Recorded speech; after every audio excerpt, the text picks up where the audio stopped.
Good morning, everybody. My name is Jean-Michel Leban. I am scientist at INRAE, the French National Research Institute for Agronomy and Environment.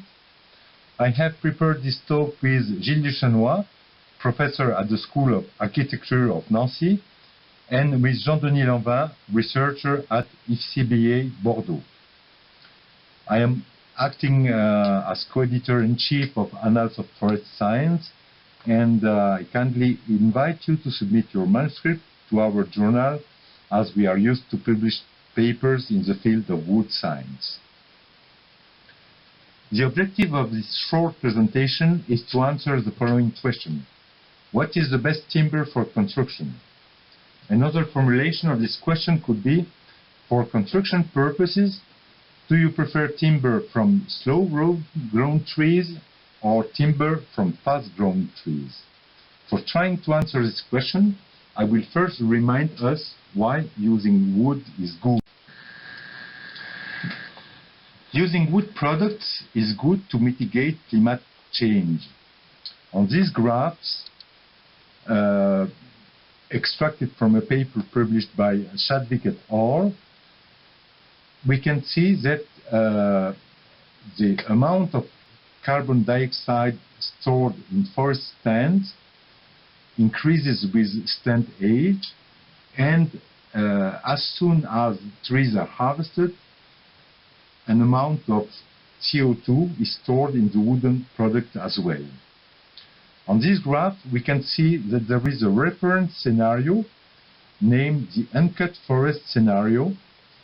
This scenario is important because, as you may know, it is very popular to say, of course outside of our wooden science community, that the optimum CO2 option for forest is the uncut forest scenario.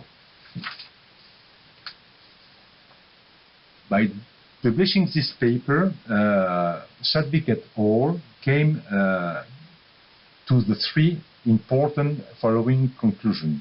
First, the optimal CO2 storage is not obtained with old forests. This is important to be known and demonstrated. Second, the efficient use of timber as a substitute of other materials provides immediately an increased amount of stored CO2. Third, the increased use of wood for energy is not efficient. However, the use of timber as a substitute of other materials is more or less efficient. This is because of the wide possible range of the displacement factor values. As they are more or less efficient option for storing CO2 in the wooden products, we will examine how the knowledge of the wood variability could improve or not the amount of CO2 stored in the wooden products used for construction. First, we will examine how the wood variability is important. Very quickly, we can see on this graph that modulus of rupture is increasing with wood density.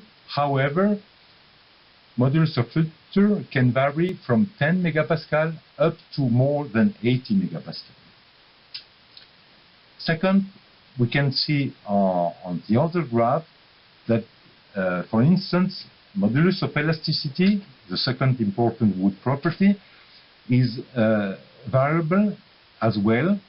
It increases with wood density, and more generally, what we can see on this graph is that if we have low wood density value, that means that we have low wood mechanical properties. Now, we will examine an example of dimensioning a wooden structure with different property classes, wood property classes. Here we consider the dimensioning, by using Eurocode 5, the dimensioning of the joist of a wooden floor with a span of 5 meters with an exploitation load of 250 kilograms per square meter. The different strength classes vary from 14 megapascal up to 40 megapascal. The dimensioning was carried out for 3 joist section heights, 200 mm, 250 mm, and 300 mm. The results of the dimensioning are expressed in terms of wood volume per square meter of wood floor and converted first in kilograms of wood per square meter and finally in kilograms of carbon per square meter. The results on this graph show clearly that the highest carbon content per square meter of wooden floor is obtained for modulus of rupture classes that are lower than 24 megapascal. So, as a conclusion, we can say that there is no best timber for construction purposes. All the timber strength classes can be used for construction.